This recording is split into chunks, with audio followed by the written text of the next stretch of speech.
Parfois certains lieux sont comme un isoloir. Parfois certains lieux sont comme un endroit de rédemption, un endroit où on peut absoudre chacun de ses péchés. Certains endroits sont comme des endroits dans lesquels on peut se recueillir. Certains endroits sont comme le ventre de notre mère. Certains endroits nous rapprochent de la réalité. Certains endroits nous en éloignent. Et certains endroits nous rassurent. Certains endroits nous font peur. Lorsque je suis arrivé dans cette maison, lorsque je suis arrivé dans cet internat, je ne savais pas je ne savais pas que j'allais trouver ça. Je ne savais pas qu'il allait se passer ça. J'ai rencontré un garçon, je l'ai vu. J'ai appris à le connaître, je lui ai parlé. Bien que ces mots me paraissaient étrangers, j'ai appris à le connaître. Quand j'ai su complètement qui il était, je m'étais préparé à lui parler. Chaque soir, chaque jour, à l'école, quand on allait le voir, quand j'allais le voir, je lui parlais. Je me mettais à côté de lui pour manger, dans la salle à manger. On parlait, on discutait, cela seul. Nous étions seuls, un petit peu perdus comme dans une bulle. Et ensuite, j'ai remarqué ce qui s'est passé dans ma chambre. Quand j'ai retiré le papier peint au mur, une énorme trace rouge. Quand j'ai retiré les planches au mur, quand j'ai retiré les planches au mur, des ossements qui étaient refroidis avec de l'air qui passait, de l'air que je pouvais apercevoir. Je pouvais apercevoir l'air grâce à des petits gravats de poussière qui flottaient à l'intérieur. Il y avait un courant d'air comme si quelque chose passait, comme s'il y avait une aération. Ces ossements étaient complètement, ces ossements étaient complètement détruits, en poussière. J'ai ramassé quelques poussières, quelques gravats d'ossements, mais j'ai su reconstruire un os seulement. Ça a commencé à m'intriguer, et plus je menais mon enquête, j'ai tiré le tapis, et j'ai vu une autre marque de sang, plus petite celle-ci. Elle paraissait séchée, il y avait quelques grumeaux. Je me suis dit que peut-être qu'il s'était passé quelque chose d'horrible, et j'ai continué. Les planches en bois sur le sol, qu'est-ce que j'en pensais? Je me disais qu'elles avaient dû tout voir, assister à toute la scène. Y a-t-il eu un meurtre ici? Je me suis posé la question plusieurs fois. Un jour, je suis même resté dans la chambre, assis, par terre, devant mon lit, à me poser bien des questions sur le plancher, sur les murs, sur les fenêtres qui avaient certainement dû tout voir. Ce meurtre s'est-il passé pendant la nuit? J'en avais aucune idée. J'ai commencé à taper des histoires de meurtres sur internet. J'ai ouvert mon PC et je me suis installé. Tapant ces histoires de meurtres, j'étais intrigué et je me retournais peut-être toutes les 5 minutes vers mon lit. J'ai hésité à pousser mon lit, mais en me retournant toutes les 5 minutes vers mon lit, je me suis dit, est-ce que je ne le pousserais pas? Finalement, assis dessus avec une petite croix en main, avec un chapelet en main, j'ai commencé à penser et à réfléchir. Je me suis couché dessus et je me suis dit, ne devrais-je pas le pousser? Ne devrais-je pas voir ce qu'il y a en dessous? Si ça se trouve, il y a peut-être un trou qui mène vers autre part, une autre dimension. Peut-être que tout ce que je vois n'est que dans mon imaginaire. L'imaginaire est aussi un lieu souvent dans lequel on se sent bien. L'imaginaire est un lieu dans lequel on peut inventer tout ce que l'on veut. Il ne faut pas, il ne faut pas se méfier ou alors douter de notre imagination. Notre imagination est bien plus grande et bien plus forte qu'on ne le pense. Alors que les meilleures informations que j'avais pu trouver ne m'avaient même pas aidé, j'ai continué à chercher. J'ai été le chercher, ce garçon de qui je m'étais rapproché et avec qui je parlais. Il m'a aidé et dans ma chambre, je lui ai montré le papier peint, le papier peint ensanglanté. Je lui ai montré les traces sur le sol et je lui ai montré mon lit. Qu'est-ce qui a pu bien se passer? Nous sommes restés là des heures. Parfois certaines histoires nous obsèdent.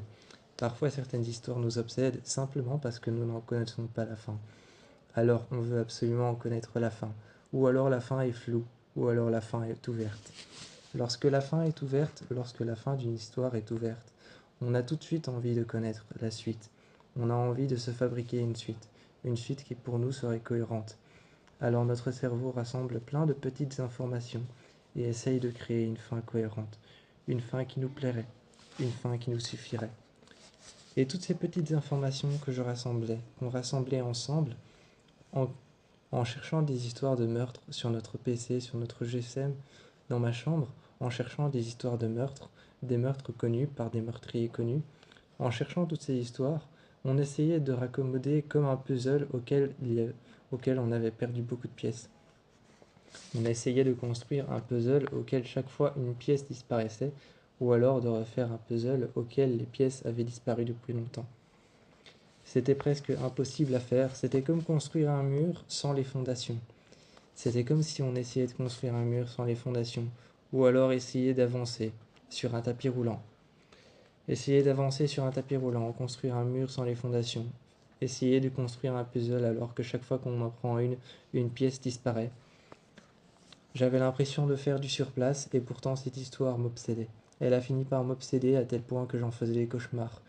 Mais mes cauchemars, vu que j'en étais obsédé par cette histoire, touchaient plus la réalité d'un rêve que d'un cauchemar.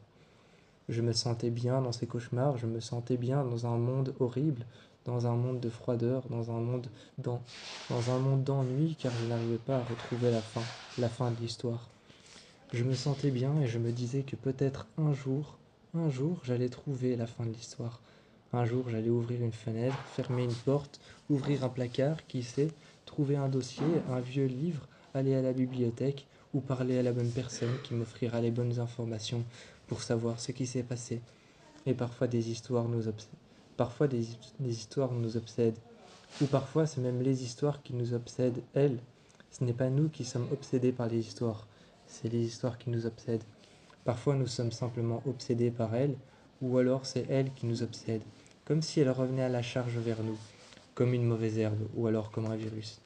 Comme un virus, comme une maladie qui revient à la charge pour nous faire mal. Elles reviennent, et chaque fois qu'elles reviennent, on ne peut s'en empêcher. Même si on essaye de s'en empêcher, c'est impossible, et on continue. On continue à essayer de les prendre. On continue à essayer de les prendre mot pour mot. On lit et on relit encore l'histoire, le fil de l'histoire. À chaque fois, on essaye de se la relire différemment. Mais lorsqu'on se la repasse comme une bande cinéma dans la tête, tout revient à la normale. L'histoire se reconstruit différemment, telle qu'elle était. Telle qu'elle, elle réapparaît. Et là, je me dis, n'est-ce pas cette histoire qui m'obsède? Celle-là, celle-ci, celle que j'ai inventée, celle que j'essaye de reconstruire, laquelle m'obsède vraiment? Celle que j'ai découverte, celle qui se reconstruit chaque fois que j'y pense, chaque fois que j'essaye d'y penser différemment, celle qui se reconstruit instantanément et qui reprend exactement tel que ça s'est passé dans cette chambre. J'aimerais pouvoir remonter le temps pour avoir toutes les réponses et pour pouvoir savoir ce qui s'est passé dans cette chambre. Mais ça, c'est impossible. Et j'ai eu beau demander à beaucoup de personnes qui travaillent là depuis longtemps, la servante de l'école, ou alors encore des éducateurs ou des profs, qui travaillent là depuis une quinzaine ou une vingtaine d'années, voire une trentaine d'années pour la servante de cette école, ou certaines servantes qui sont un peu plus vieilles, qui travaillent là depuis une soixantaine d'années. J'ai eu beau leur demander, elles n'ont vu que passer le bâtiment quand il était encore intact, et que la personne à qui il avait été vendu avait été cachée par du papier peint, que le passé avait été caché par du papier peint, ou alors par une peinture mise sur un mur, et rien d'autre. Mais cette histoire continue à m'obséder, comme quelque chose qui brandirait une épée juste devant mon cœur, et que je devais me défendre pour essayer de comprendre. Tant bien que mal, j'essaye de comprendre, mais cette histoire m'obsède. Elle m'obsède encore et encore. J'ai beau fermer les yeux et essayer de mettre mes pensées sur off, ça ne fonctionne jamais. Cette histoire est un peu mon lieu de repos, et j'essaye encore de m'en débarrasser. Et on ne se débarrasse pas d'un lieu de repos, pas si facilement. Ça immédiat. Quand on se débarrasse d'un lieu de repos, on se débarrasse de soi-même. Et j'ai beau essayer, je n'ai pas envie de me débarrasser de moi. Je n'ai pas envie de me mettre aux oubliettes. Je n'ai pas envie de faire ça, car si je le ferais, je disparaîtrais. Et je ne pourrais plus penser à cette histoire qui m'obsède. Certaines douleurs puisent de l'intérieur une force énorme. Elles puisent de l'intérieur cette force énorme qui nous rend parfois vulnérables. Parfois cette force nous rend vulnérables. Parfois cette force nous rend plus forts. Quand j'ai l'impression de la ressentir, j'ai le goût du sang sur la bouche. Quand j'ai l'impression de la ressentir, j'ai le goût du sang sur la bouche, sur les lèvres, en dessous de la langue et sur la langue. Je ne me sens pas bien, j'ai comme des vertiges, et je ne sais pas pourquoi. J'ai une forte envie de tuer. ou de démolir tout ce qu'il y a autour de moi. Le sang à la bouche, parfois je me réveille à côté d'un agneau, mort, éventré, les viscères à l'air. Alors que je me cache dans la pénombre, alors que je me cache pendant des jours et des jours, je suis pratiquement sûr que c'est moi qui ai commis cet acte atroce. Je me cache de la lumière, car j'ai peur qu'elle me blesse. J'ai peur qu'elle me fasse du mal. J'ai peur qu'elle m'entraîne et que je ne puisse plus me maîtriser. J'ai peur de ne pas me rendre compte de ce que je fais. Mais heureusement, toi, tu es un vampire et tu as toujours été là pour moi. Parfois, quand je me cache, tu viens me voir, si bien que je continue à me cacher. Je m'enchaîne ou alors je m'accroche. Je m'enchaîne, je m'accroche les chevilles et je m'accroche les poignets. J'entends le bruit des chaînes au sol, contre les pavés, les vieux pavés humides et la pourriture autour de moi. Tu viens me voir et tu me regardes. Tu es dans l'obscurité avec moi et tu t'assieds à côté de moi. Tu prends ton temps pour me parler. Tu t'exprimes soigneusement et choisis soigneusement tes mots. Avec attention, tu me regardes. Tu déploies tes ailes autour de moi et tu me demandes comment te sens-tu. À cet instant, je ne sais pas si je ressens de la déception envers moi, mais ce qui est sûr, c'est que envers toi, je ressens de l'amour, beaucoup d'amour. Tu m'as aidé dans ces moments où j'étais déçu par moi-même. Tu m'as aidé dans ces moments où je me sentais mal, en ces moments où je me sentais vraiment très mal. Ces moments où je me suis réveillé avec du sang sur les mains. Et ce n'était pas qu'une image. Ces moments où je me suis réellement réveillé avec du sang sur les mains. Tu m'as aidé, tu m'as emmené, tu m'as soigné, tu m'as convaincu que ce n'était pas de ma faute. Et lorsqu'on est rentré, si bien que tu sois un vampire et moi un loup-garou, tu m'as aidé. Tu m'as aidé de toute manière. Moi, quand mes bras se transformaient, quand des poils et un pelage un peu plus nourri apparaissaient sur mon torse, sur mon dos, sur mes bras. Quand mes muscles se transformaient, que mes bras se transformaient, que je devenais un loup-garou, et que mes crocs et mes dents se transformaient. Mes dents d'humain toutes plates se transformaient en des crocs acérés toutes pointus, quand tu me regardais me transformer. Je me souviens qu'un jour on était tous les deux en notre forme humaine, et tu m'as dit que me regarder me transformer, c'était comme un spectacle. Tu m'as dit que c'était comme un spectacle éclatant de lumière, si bien qu'on était emprisonnés au sous-sol, si bien que nos chambres se trouvaient au sous-sol. Tu m'as dit que c'était comme un spectacle de lumière, me voir, me transformer. Ma silhouette était toujours à la pleine lune, mais enfermée dans la pénombre. Tu pouvais voir ma silhouette, mon profil droit ou mon profil gauche, ça dépendait de l'endroit où je me transformais. Mais toi, tu étais toujours là pour brandir tes ailes autour de moi. Tu les brandissais comme un sabre autour de moi, et tu me protégeais. Tu m'aidais à me calmer. La pleine lune passait, et tu restais avec moi, avec tes ailes qui étaient tout autour de moi.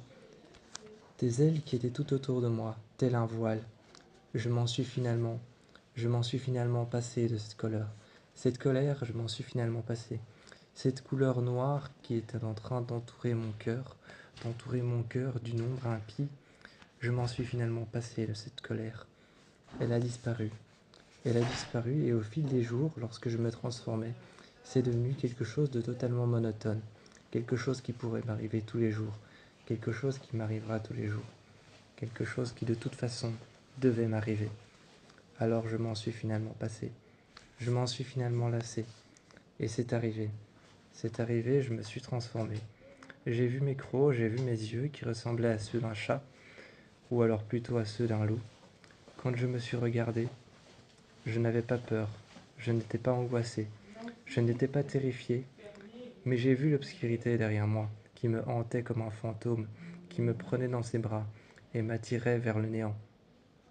J'ai vu l'obscurité derrière moi, qui m'attirait dans les champs, qui m'attirait vers la première biche, la première brebis que je pouvais apercevoir et mordre, que je pouvais tuer à coups de crocs et à coups de griffes. Mais tu m'as rappelé avec ton esprit, avec tes mots, tu as crié mon nom et tu es parti me chercher. Tu m'as trouvé plein de sang, allongé par terre. La brebis était juste blessée à une patte. Je l'ai vu repartir dans la forêt, et je n'ai rien fait, je n'ai pas réagi. Quand je l'ai vu repartir dans la forêt, je me suis simplement laissé tomber par terre. Je me suis simplement laissé tomber par terre, me rattrapant sur mes genoux et me rattrapant sur mes mains. Tu m'as emmené à l'intérieur, et tu m'as dit que ce n'était pas grave, pas de ma faute, simplement de la faute de mon pouvoir ou de mon don, comment peut-on appeler ça? Tu m'as dit que nous deux, nous parcourions cette malédiction à deux. Tu as dit que nous allons parcourir cette malédiction à deux. Quand on a parcouru cette malédiction à deux, finalement, on l'a parcourue pendant des jours et des jours. Ce fut alors une malédiction qui se transforma en histoire. Elle se transforma en une histoire autour des vampires, autour des bêtes de la forêt, autour des créatures des ombres. Cette histoire s'est transformée autour d'un feu de camp en légende. Et finalement, nous, quand ces gens racontaient cette malédiction comme une légende, car les légendes sont bel et bien inspirées de faits réels, nous, face aux autres personnes qui les racontaient, cachées dans la forêt, on les écoutait. On les écoutait et on rentrait à l'académie ensuite. Mais cette légende était bel et bien réelle, c'était la nôtre. Les légendes, principalement basées sur des faits réels, ces gens la racontaient comme s'ils ne savaient même pas que ça s'était passé. Nous, on le savait. On le savait, on les regardait de loin dans la forêt et on traînait le cadavre de cette biche dans un trou. Quand nous sommes rentrés, tu m'as aidé et tu m'as dit que rien n'était de ma faute. Si quelque chose devait être de ma faute, ce n'était pas mes actes commis. Si quelque chose devait être ma faute, c'était simplement ma transformation au gré de la pleine lune. Au gré de la pleine lune, c'était simplement ma transformation. Ma transformation, ça, c'était ma faute. Ma malédiction, non. Le fait que je tue, que j'ai une soif insatiable de sang. Que j'ai une soif insatiable de sang, inarrêtable de sang.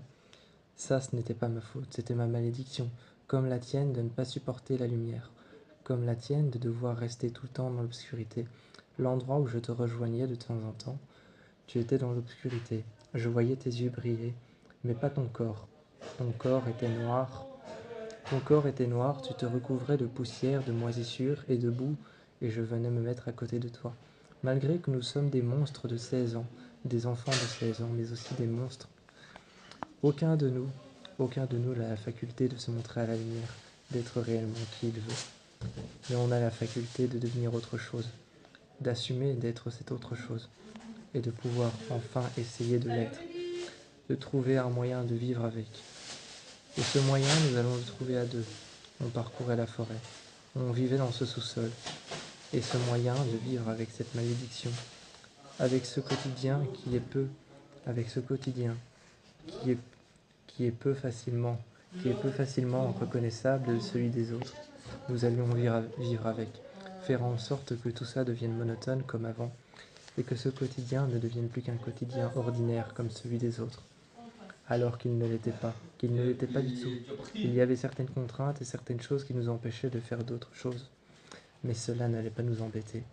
Ça n'allait pas nous embêter d'aller plus loin, d'avancer, et de réellement devenir un loup-garou ou un vampire. Alors oui, en effet, j'ai tué quelqu'un. Alors oui, en effet, j'ai commis des meurtres. Il est vrai que j'ai commis de nombreux meurtres, que de nombreuses âmes ont péri à cause de moi. Mais est-ce que ce n'est pas une libération en fin de compte? En fin de compte, est-ce que je n'ai tout simplement pas acheminé quelque chose qui leur a permis simplement de s'en aller, qui leur a permis de partir, de trouver un autre part, de trouver quelque chose? Même si derrière moi il y a beaucoup de sang versé, même si derrière moi il y a beaucoup de cadavres abandonnés, même si derrière moi de nombreuses décompositions se sont mises en route, même si derrière moi de nombreux corps ont été abandonnés à leur merci, même si derrière moi j'ai été quelqu'un qui était sans merci, même si derrière moi mon passé a été tortueux, tortueux pour les personnes qui ont eu affaire à moi, tortueux pour les personnes qui ont eu affaire à ma lame que je nettoyais soigneusement dans un évier. Eh bien, moi je pense que selon les personnes que je tue, je les libère d'une souffrance. Et si en fin de compte ces personnes étaient vraiment libérées? Peut-être que leur corps n'était qu'une prison, peut-être qu'elles ne se Peut-être qu'elle ne se sentait pas à l'aise. Peut-être qu'elle ne se sentait pas à l'aise et qu'elle voulait sortir de cette prison. À l'intérieur d'elle se trouvait peut-être un petit être, une petite personne, qui voulait tout simplement sortir et qui frappait contre les parois, qui frappait contre les jambes, qui frappait contre les bras, et qui voulait sortir de là, de cette immense prison de 1,70 m, de cette immense prison de 1,80 m, ou de cette immense prison de 1,50 m. Peut-être que tout simplement ces personnes voulaient sortir, et je les ai libérées. Je les ai libérées. Qu'elles aient 22 ans, 60, 70, ou alors même 5 ans, 6 ans, que ce soit des enfants, des adultes, ou alors même que ce soit des jeunes enfants, des jeunes adultes, des jeunes parents. Peu importe les personnes que j'ai tuées, je les ai libérées en fin de compte. Mais je me dis que ma sentence ne sera pas très loin. Je me dis que ma sentence m'attend. Je me dis que la sentence que je mérite, ce que je mérite amplement pour ce que j'ai fait, m'attend en fin de compte. Parce que quand mon moment sera venu, si ça se trouve, quand mon moment sera venu, je monterai à l'endroit exact où ils m'attendent tous, toutes mes victimes. Et c'est là qu'elles vont pouvoir enfin se venger, qu'elles vont pouvoir enfin traverser cette ligne infranchissable, qu'elles vont enfin pouvoir franchir ce mur, franchir cette porte qu'elles n'arrivaient pas à ouvrir avec de nombreux verrous que certainement je leur ai installés. Elles étaient prisonnières derrière, et enfin elles vont pouvoir la franchir. Elles vont pouvoir s'emparer de mon corps, et elles vont pouvoir me faire payer de mes actes. Je me dis que si je réussis à faire ça, si je réussis un jour à mourir, tout le monde doit mourir un jour, forcément, mais si un jour je réussis à mourir par moi ou par quelqu'un d'autre, ces personnes que j'ai tuées m'attendront de l'autre côté. Je ne sais pas encore où je vais aller, enfer, paradis, purgatoire, peu importe, je ne sais toujours pas, personne ne sait. Personne ne sait et c'est ce qui est terrifiant dans la mort. Mais la mort provoquée par une lame, la mort provoquée à bout portant par une arme, est beaucoup plus différente. Elle est radicale. Elle est radicale et elle nous emmène dans un monde incertain. C'est comme si on avait l'impression quand on a une arme à bout portant entre les yeux. C'est comme si on avait l'impression de voir une porte qui s'ouvrait à nous, mais que derrière ce n'était qu'une cage. Une cage qui ne ressemblait pas forcément à une cage avec des barreaux, mais une cage avec des murs noirs et sans lumière, à l'intérieur de laquelle on allait s'y retrouver tout seul. Ou alors à l'intérieur de laquelle on allait se retrouver tout seul avec des voix qui allaient nous parler de tous nos péchés et de nos erreurs passées. Ça peut être la même chose avec le genre. Ça peut être la même chose avec le genre d'arme qui se met contre notre tête, mais que nous provoquons. Nous appuyons sur la détente. Ce genre de choses peut nous emmener dans un endroit blanc. Les murs sont blancs et on voit nos erreurs apparaître dessus. On voit nos erreurs apparaître en images, apparaître en dessin, et on essaye de les attraper, mais elles disparaissent aussitôt. Moi, je me dis que c'est ça la mort. Je me dis que c'est ce genre de choses. En fin de compte, pour moi, ça devient quelque chose de normal, parce qu'on en revient toujours au même point. Finalement, on finit par mourir. Et si je tue et que je continue à tuer, ce n'est pas que je veux être seul et que j'essaye d'éteindre l'espèce humaine pour me retrouver sur un gros glaçon,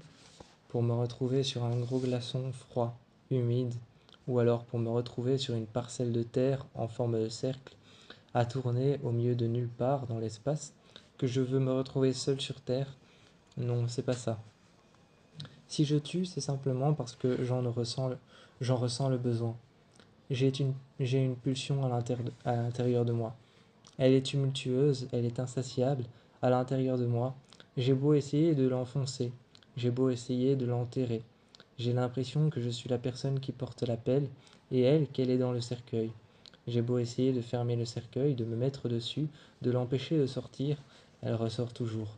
J'ai beau avoir fait son enterrement une quinzaine de fois, 5 fois, 6 fois, j'ai beau me rendre devant son cercueil, ouvert pour pouvoir voir son corps, mais jamais je ne l'ai vu. Jamais je ne l'ai vu réellement rester dans son cercueil. Jamais je n'ai vu réellement sa tombe rester intacte, ne serait-ce qu'une nuit. La nuit, parfois, je voyais des mains sortir, et je me disais que c'était ma victime qui n'était pas toujours morte, qui n'était pas encore morte. Cette personne qui vit à l'intérieur de moi, c'est comme ça qu'elle se manifeste, comme une personne qui n'est pas morte, que l'on a enterrée dans un cercueil. Elle doit se sentir tellement oppressée à l'intérieur de cet endroit, à l'intérieur de cette boîte qui pue l'humidité, cette boîte qui pue la terre, qui pue les vers qui sont en train de ramper au-dessus. Bientôt le bois se désagrégera, et bientôt les vers tomberont sur lui, et commenceront à lui manger la peau. Peut-être va-t-il d'abord être atteint d'une sorte de bactérie, telle qu'une fasciite nécrosante, qui lui nécrosera la peau, nécrose après nécrose, sa peau deviendra rougeâtre, ensuite noire, des plaques apparaîtront partout, des plaques rouges, beaucoup plus rouges, de plus en plus rouges, comme s'il était brûlé au 3e degré. Sa peau deviendra noire et pourrie. Ensuite, les vers s'attaqueront à son corps. Si ça se trouve, c'est comme ça que ça se passe la décomposition. Mais je sais qu'une fois après 5 minutes sous terre, le processus est enclenché. J'aimerais tant que la personne à l'intérieur de moi, qui a besoin de tuer, qui a besoin d'emmener toutes ces âmes avec lui, c'est comme si je portais une chaîne, un fardeau qui était accroché à mon cou, que j'essayais d'avancer en vain avec ce boulet accroché à ma jambe, avec des jambes qui pèsent des kilos et des tonnes de remords, des tonnes de désarroi, des tonnes de remords et des tonnes de honte, de mensonges éhontés et de mensonges dissimulés ou de meurtres dissimulés, de meurtres cachés que j'ai enterrés dans la forêt. Des tonnes de mensonges qui sont dans mes jambes, qui sont retombés dans mes jambes, des jambes qui pèsent des tonnes et des tonnes. Je n'arrive même plus à avancer correctement ou à marcher correctement.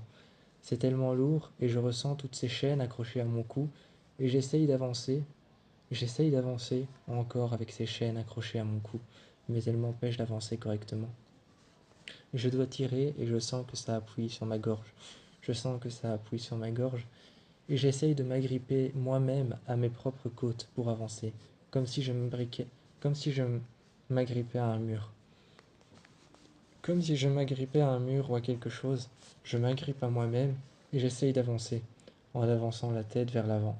Mais je sens toutes ces chaînes qui me retiennent, le poids de la culpabilité d'avoir tué des gens, mais il fallait que je le fasse, pour faire taire ces voix, pour faire taire cette personne à l'intérieur de moi, cette identité obscure qui règne en vain à l'intérieur de moi comme si ce n'était qu'une habitation, comme si en fin de compte je n'étais qu'une maison pour elle. Et elle est là, derrière moi, comme une ombre impie, qui me murmure et me chuchote à l'oreille des choses horribles, des choses à faire que je ne peux m'empêcher de faire. Et quand je lave mon couteau, c'est à ce moment-là que dans mon reflet, quand je vois mes yeux dans la lame, qui est tout juste lavée, et que le savon disparaît à cause de l'eau chaude, que je vois mon reflet dans la lame, c'est là que je me rends compte de tout ce que j'ai fait, que cette personne ne fêtera plus jamais son anniversaire, n'ira plus jamais fêter Noël en famille, ne reverra plus jamais sa famille, que son père et sa mère ne reverront plus jamais son enfant. Et c'est à ce moment-là que je me rends compte de ce que j'ai fait. Mais finalement, quand la vapeur atteint juste devant moi la fenêtre en face de la cuisinière, je fais ce symbole que je fais toujours, que je dessine partout sur mes meurtres, que je dessine et que je taillade à coups de couteau ou avec la pointe du couteau. Je le dessine sur la vitre et là je me sens moins coupable, comme si ça avait le don de reposer cette identité qui me disait de le faire, ce symbole, qui me disait de le taillader dans la peau et de le jeter dans les bois pour qu'un loup finisse par le dévorer. Mais je ne sais pas qui elle est, et j'essaye de le découvrir pour pouvoir arrêter de tuer un jour. Et si tout cela, en fin de compte, n'était plus réel qu'on le pense? Et si tout cela, en fin de compte, n'était beaucoup plus réel qu'on le pense? Salem, la Nouvelle-Orléans. La Nouvelle-Orléans, Salem ont toujours été des endroits hors du temps, des endroits perdus, et ont toujours été et demeurera peut-être toujours comme un secret que personne ne connaît. Ces pauvres jeunes femmes qu'on a, ces pauvres jeunes femmes qu'on a sacrifiées, qu'on a tuées sur le bûcher en les brûlant ou en les pendant devant tout le monde. Comme des bêtes de foire, on les a mis sur le bûcher, on les a accrochées à une corde et on a regardé leur cou se tordre. Elles n'étaient plus que des poupées de chiffon, auxquelles on ne faisait plus attention. Moi, Elias et Elliot, On a découvert qu'on avait des pouvoirs il n'y a pas longtemps, des pouvoirs de nécromancie. On a découvert qu'on savait attirer les rats, attirer les, attirer les serpents et attirer les bêtes de l'obscurité. On a découvert qu'on savait faire de la lumière dans l'obscurité, qu'on savait se protéger l'un l'autre, que les rats et les serpents étaient nos alliés, étaient nos amis. On a découvert en se promenant dans Salem, en marchant dans Salem une nuit, que certains animaux, plus obscurs les uns que les autres, nous suivaient, que certains regards méfiants nous regardaient. On a découvert des pouvoirs de nécromancie beaucoup plus tard. On a testé des rituels qui n'existaient même pas. On a testé des rites anciens et des langues anciennes qu'on a commencé à parler. On s'est souvenu de choses qu'on n'avait pas vécues. On s'est souvenu de choses, d'éléments de notre vie qui n'avaient pas encore été réalisés. On s'est souvenu du passé.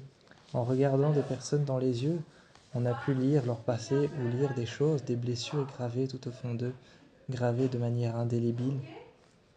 On a pu voir ce qui arrivait à des gens rien qu'en touchant leur cœur et en mettant ma main simplement sur leur épaule.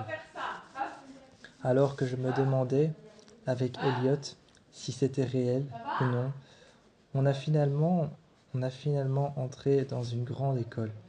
Cette grande école proposait à tous les sorciers qui avaient découvert leur pouvoir d'entrer dans cette école et de les maîtriser, de les contrôler. Quand on a expliqué nos pouvoirs à la jeune femme qui s'est présentée, une sorcière, une suprême, maîtrisant la plupart des nombreux pouvoirs qui existent, et si en fin de compte tout ça était réel, on se posait la question et on s'est demandé si c'était réel. En se demandant si c'était réel, la jeune femme nous a expliqué que ça l'était plus que réel, que ça faisait partie du folklore de certains florilèges, de certains folklores beaucoup plus différents les uns que les autres. Le folklore japonais, le folklore européen, le folklore, le folklore américain, le folklore amérindien, le folklore africain, tous ces folklores différents. Les sorcières y appartiennent, les sorciers et les sorcières. Ils sont chaque fois différents, mais portent des noms différents. Mais sinon, dans le folklore africain, amérindien, ou alors le folklore chinois ou japonais, chaque fois les sorciers réapparaissent. Mais ils ont une seule chose qui les diffère. Une seule chose qui les diffère tous, leur nom. Leur nom est à chaque fois différent. Leur nom est à chaque fois différent. Leur manière d'agir, leurs rituels sont différents. Mais les rituels restent les mêmes. Tout part d'une bougie qu'on allume et tout part d'un sortilège qu'on récite. Tout part de mouvements de bras ou de mouvements de magie, de poudre qui sont faites à partir d'arbres, à partir de cendres ou de cadavres. Ça reste la même chose. Une bougie, un pentagramme, des graphismes très spécifiques selon les croyances et les pays, des graphismes très spécifiques. Mais ça reste la même chose. Pour autant que je pense que ça ait disparu. Quand on est arrivé à Salem, dans cette école, ils nous ont accueillis comme des vraies personnes. Pas comme des sorciers ayant un pouvoir. Pas comme des sorciers cherchant à trouver leur place dans le monde et cherchant à fuir le procès de Salem. Non, on a commencé à courir dans les bois, à accrocher un petit peu partout des sortes de choses qu'on avait fabriquées, des totems qu'on avait fabriqués. Et ces sortes de totems qu'on avait fabriqués avec des branches de bois et de la corde, de la ficelle, on les accrochait un peu partout pour bénir les ombres de la forêt. À l'intérieur, un jour, nous sommes rentrés et ces totems étaient gravés partout. Dans les murs en marbre, dans les murs en pierre grise, ces totems étaient gravés. Leur forme différait à chaque fois. À certains endroits, les énergies étaient différentes. Les énergies étaient plus puissantes, plus faibles, ou alors plus intenses, comme une brûlure lorsqu'on met sa main au-dessus d'une flamme. J'ai commencé à ressentir des énergies différentes, et Elias derrière moi aussi. Je m'avançais, je marchais dans les escaliers, et je sentais cette énergie qui montait, et qui me poursuivait encore. Il faut croire que ça existe bel et bien. Ce n'est pas que du folklore ou une simple histoire. Ce n'est pas qu'un simple mythe basé sur des faits réels. Ce n'est pas qu'un simple mythe urbain qu'on se raconte au coin du feu. C'est bel et bien réel, car il y avait d'autres élèves. Il y avait d'autres garçons et d'autres filles, d'autres garçons surtout qui avaient des pouvoirs comme nous. Certains savaient se transformer. Nous, on savait lire dans les cœurs, dans les yeux. On savait découvrir et remettre à la surface les blessures anciennes. On savait guérir ou alors prédire des événements qui n'arrivaient pas, ou encore trouver des événements à l'intérieur de notre vie qui ne s'étaient pas encore passés, qui n'étaient pas encore arrivés. On savait parler plus de 16 langues différentes. Pourquoi 16? Je ne sais pas. Les autres, il fallait encore les apprendre. Certaines langues étaient mélangées avec des autres et étaient des nouvelles langues qui n'existaient pas. On savait parler le latin autant à l'endroit que à l'envers. On savait parler le latin à l'envers, qui était souvent appelé la langue du diable. La langue du diable, car le diable fut son entrée au paradis, au jardin d'Éden, et parla à Ève, à l'oreille de Ève, et parla à l'oreille de Adam. Il parla le latin à l'envers. Ève et Adam ne comprit alors pas, et c'est à cet instant-là que le diable fut son entrée. Le diable fut son entrée juste au jardin d'Éden à ce moment-là. D'où l'histoire du serpent au jardin d'Éden qui fit son entrée.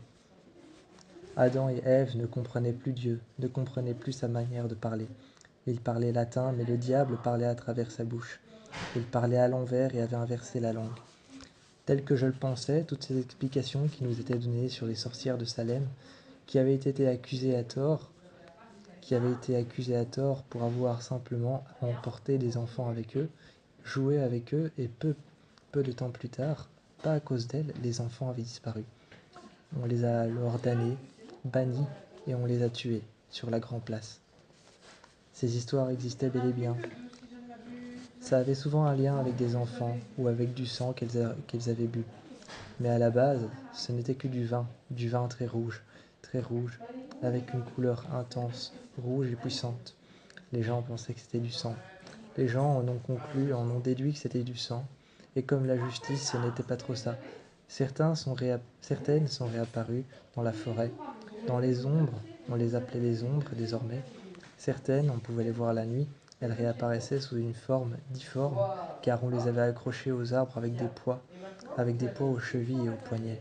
Elles s'étaient disloquées, leurs bras et leurs os s'étaient agrandis, leur chair s'était détruite, leur chair s'était arrachée, glissait le long de leurs os, laissant des traces de chair et de sang dessus. Elles ne ressemblaient plus à rien. Sous une forme difforme, elles apparaissaient. Sous une forme inhumaine, elles apparaissaient la nuit. On les appelait les sorcières de la forêt de Black Hills. On les appelait la sorcière de Blair, ou alors la sorcière de la forêt de Black Hills. Cette forêt, Black Hills, qui elle-même englobait l'intérieur.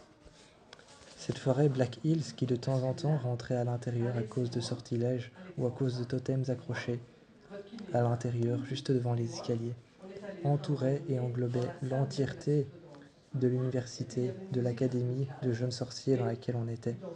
On y allait le soir et on s'y promenait pour se protéger juste autour des parois de murs d'arbres qui entouraient et qui englobaient l'académie.